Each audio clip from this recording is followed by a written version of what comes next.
అన్న నుంచి చాలామంది బాంబే హీరోయిన్లు పరిచయం చేశాను అన్నారు కదా, మరి వాళ్ళందరినీ కూడా తీసుకొచ్చి దీంట్లో అమ్మ క్యారెక్టరు, అత్త క్యారెక్టరు, అక్క క్యారెక్టర్ ఏమైనా చేస్తే అడ్వాంటేజ్గా ఉంటుందేమో కదా. అదొక మీ కోరికలు కొన్ని అయితే తీర్చగలను అన్న, అన్నీ తీర్చలేను. ఒక్క నిమిషం వినండి అన్న.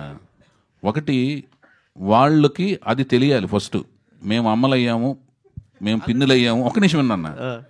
వాళ్ళ అద్దంలో చూసుకున్నప్పుడు ఎవరైతే నేను పరిచయం చేసిన వాళ్ళు కావచ్చు, మేము అక్కలయ్యామనేదే తెలియదు చాలా మందికి. ఏది వాళ్ళ అమ్మలయ్యి అమ్మమ్మలయ్యే వరకు అక్కలయ్యామనే విషయమే తెలియదు చాలామందికి. ఇంక ఇప్పుడు నా కోరిక తీరటం కష్టం. అది అది మీ కోరిక నా కోరిక ద్వారా తీరటం అనేది కష్టం, నా ద్వారా తీరటం అనేది కష్టంగా నాకు అనిపిస్తుంది అన్న. అది ఒక మీ హీరోయిన్లు కదా, మీ సినిమాకి వాళ్ళు ఉపయోగపడాలి కదా. ఎవరన్నా మీరు పరిచయం చేసిన హీరోయిన్లు కదా మీ సినిమాకి అది ఉపయోగపడాలి. లేదండి, అది ఆ రూల్ లేదు. నేను ఎప్పుడు కూడా నేను పరిచయం చేసిన హీరోయిన్స్తో నాకు వాళ్ళు ఉపయోగపడాలనే ఉద్దేశం ఉంది. అంటే ప్రాజెక్ట్ పరంగా నాకు వాళ్ళు నెక్స్ట్ ఏది చేయాలి, అది చేయాలి, ఇది చేయాలనే ఆలోచనతో నేను ఎప్పుడు ఆ ప్రయాణం ఎప్పుడు చేయలేదు. ఆ నిబంధనలతో నేను సినిమాలో. ఇప్పుడు ఈ అమ్మాయిని సినిమాల్లో తీసుకోవడం కోసం మీరు వాళ్ళ పేరెంట్స్ని ఒప్పించాను, పెర్మిషన్ అన్నారు కదా. ఒప్పించడం కాదు, అదే అది కాదు, ప్రక్రియ కదన్న అది.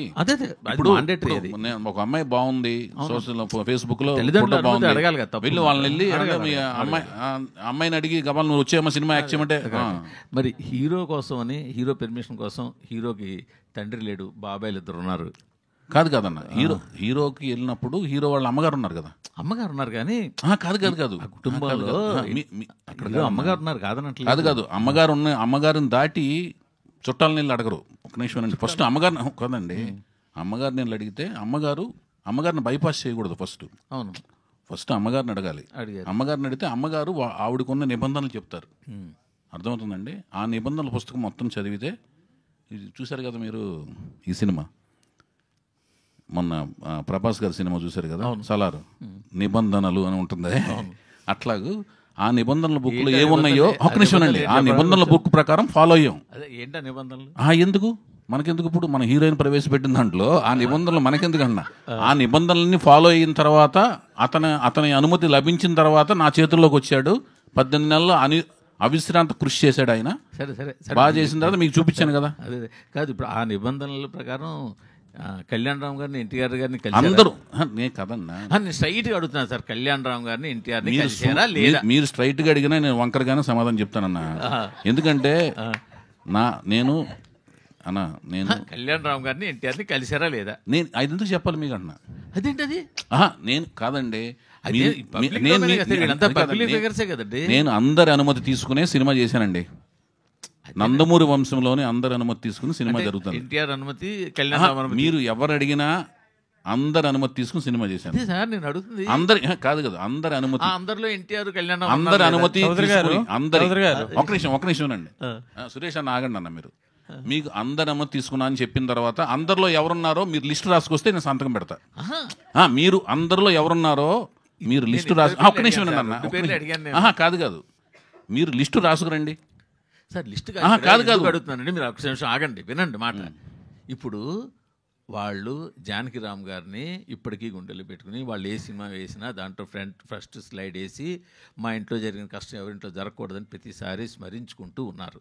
సో ఆ పిల్లడితోటి ఆ కళ్యాణ్ రామ్ కానీ, ఎన్టీఆర్ కానీ ఎంత బాండింగ్ ఉందన్నది క్లియర్గా తెలుస్తుంది. అలాంటప్పుడు ఆ పిల్లాడిని ఇండస్ట్రీలో తీసుకొస్తున్నప్పుడు రేపొద్దున్న ఆ ఇద్దరి సపోర్ట్ కూడా మీకు కావాలి. ఒక ప్రీ రిలీజ్ ఫంక్షన్కో లేకపోతే ఇంకో దానికో వాళ్ళు వస్తే మీ సినిమాకి వచ్చే బజ్ వేరు.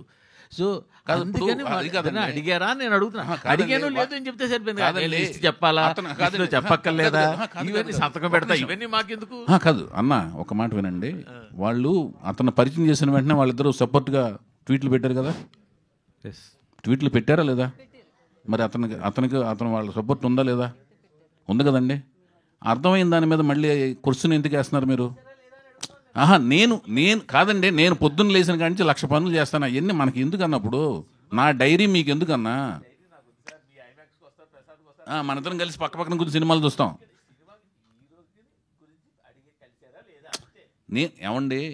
నేను దీని మీద ఆల్రెడీ ఆన్సర్లు చాలాసార్లు చెప్పాను. నేను అందరి అనుమతి తీసుకునే సినిమా చేశాను. అందరిలో మొత్తం అందరూ ఉన్నారు, కుటుంబం మొత్తం ఉన్నారు, నందమూరి వంశం అందరూ ఉన్నారు. అందరి అనుమతి మీదే అతను నాకు ఇచ్చారు. నాకు ఇచ్చిన తర్వాత నేను అతన్ని పరిచయం చేశాను.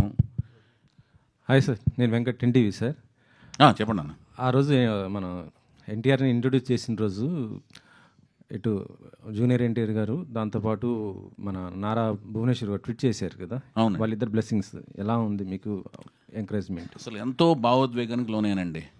అందరూ సపోర్ట్, మొత్తం కుటుంబంలోని అందరూ తను అప్రిషియేట్ చేసిన విధానం, మొత్తం కుటుంబంలోని అందరూ సపోర్ట్ చేసిన విధానంతో చాలామందికి సమాధానం అంటే అంతకుముందు ఆ రోజున మనం ఇదే ప్రెస్ మీట్లో కూర్చున్నప్పుడు ఇలాగూ వాళ్ళు ఇలాగూ అందరూ ట్వీట్ పెట్టరా అని కొన్ని ప్రశ్నలు మన పాత్రికేయ మిత్రులు సంధించినప్పుడు ఆ సమాధానం ప్యారలల్గా నెక్స్ట్ డే 2-3 డేస్లో దొరకడంతో నాకు అంటే నేను పెట్టకపోవటం అనేది భావోద్వేగానికి సమాధానం కాదు. లోపల ఇప్పుడు నేనున్నానండి, నేను రామారావు గారికి ప్రకటన ఇచ్చాను. ప్రకటన ఇవ్వని వాళ్ళందరూ కూడా రామారావు గారి మీద ప్రేమ లేనట్టు కాదు, అది ఆ రోజు చెప్పాను సమాధానం. సో వాళ్ళందరూ ఇవ్వటం వలన నేను ఎక్కువ ఆనందం ఆటోమేటిక్గా, ఎందుకంటే అది ఒక సమాధానం లాగా ఉంటుంది. నేను ఎక్కువ మందికి ఎక్స్ప్లెయిన్ చేయాల్సిన అవసరం లేదు. ఇప్పుడు అన్నగారు అడిగారు చూడండి, మూర్తి అన్న అడిగారు కదా, వాటికి సమాధానం చెప్పకుండా అది సమాధానం చెప్పినట్టు అయ్యింది, ఎక్కువ ఎక్స్ప్లెనేషన్ ఇవ్వకుండా. ఓకే. ఇంకోటి సార్, ఇప్పుడు మనం ఎన్టీఆర్ గారిని జూనియర్ ఎన్టీఆర్ అని పిలుస్తున్నాం. ఇప్పుడు ఈయన ఎన్టీఆర్ని ఏమని పిలవాలి? మరి ఈయన ఎన్టీఆర్ అంటే ఆయన జూనియర్ ఎన్టీఆర్ అని పిలవలేని పరిస్థితి. కాదండి, అది కాదండి. నేను ఎవరిని కూడా జూనియర్ అని సీనియర్ అని నేను పిలవనండి. బయట ఒక మాటనండి, ఫ్యాన్స్ మొత్తం కూడా ఒక మాటనండి, వాళ్ళకి వాళ్ళ తల్లిదండ్రులు పెట్టిన పేర్లు ఉంటాయి. ఆ పేరు మీదే మేము సినిమాలో టైటిల్ కార్డులు వేస్తాం. ఫ్యాన్స్ పిలుస్తారా, మీడియా పిలుస్తుందా? సినిమా అనేది ప్రజల్లోకి వెళ్ళిన తర్వాత అతని ఆదరణలోంచి అతనికి పేరు వస్తుంది. ఒకళ్ళు తారక్ అనొచ్చు, ఒకళ్ళు రామ్ అనొచ్చు, ఒకళ్ళు రావు అనొచ్చు. నన్ను నా ఫ్రెండ్లు కలిసి సత్యం అని పిలుస్తారు, ఒకళ్ళు వెంకట అని పిలుస్తారు, అమెరికాలో ఫ్రెండ్స్ అందరూ. కొంతమంది వైవిఎస్ అని పిలుస్తారు, కొంతమంది చౌదరి అని పిలుస్తారు. సో దాన్ని మనం చేయలేం. నా పేరు YVS Chowdary, Yalamanchili Venkatasatyanarayana Chowdary. Okay. So అది మనం చెప్పలేం. నా పేరు వేసుకుంటే నేను నా పేరు వేసుకుంటాను. అది మొదటి సినిమానే కదా, రిలీజే బయటికి వెళ్ళాలి కదా. నేను ఎవరిని డిసైడ్ చేయటానికి అతని పేరుని? ఎన్టీఆర్కి మరి అంటే ఏదో ఒకటి ఉంటుంది కదా సార్, అట్లా నేను పెట్టకూడదు అంటున్నాను. ఇప్పుడు మన తారక్ పరిచయం అయినప్పుడు కూడా అతనికి ఏమైతే పెట్టారో ఆ పేరు వేసుకున్నారు, అంతేగాని అది తర్వాత అప్పుడు ఇండస్ట్రీలో ఆయన ఏమని పిలుస్తున్నారు, ఆయన ఏమని ట్విట్టర్ నేమ్ పెట్టుకున్నారు, అవన్నీ ఏంటంటే తర్వాత జరిగే పరిణామాలు. నేను అలా చేయలే. ఆ ప్రశ్న ముందు అడగరు కదా అంటున్నాను. ఇంకో క్వశ్చన్ సార్, చెప్పండి. మీరు ఆ రోజు ఎన్టీఆర్ ఇంట్రొడ్యూస్ చేసిన రోజు ఆ పోస్టర్ చూస్తుంటే 6 feet అబోవ్ ఉన్న కటౌట్స్, సో ఒక టీజర్ ఒక ట్రైలర్కి వచ్చిన బజ్ లాగా వచ్చేసిన పరిస్థితి ఉంది. సో ఇప్పుడు మీకు ఏమైనా టెన్షన్ ఉందా? అంత బజ్ రావటం ఇప్పుడు ఎలా చేయాలి ఏంటి అనేది ఒక టెన్షన్ లేదు. నేను డెఫినెట్గా అతను బ్రహ్మాండంగా ఉంటాడు అనుకునే నేను మొదట చూసినప్పుడే అతను బ్రహ్మాండంగా ఉంటాడు, మంచి స్టార్ అవుతాడు అనుకునే దిగాను. సార్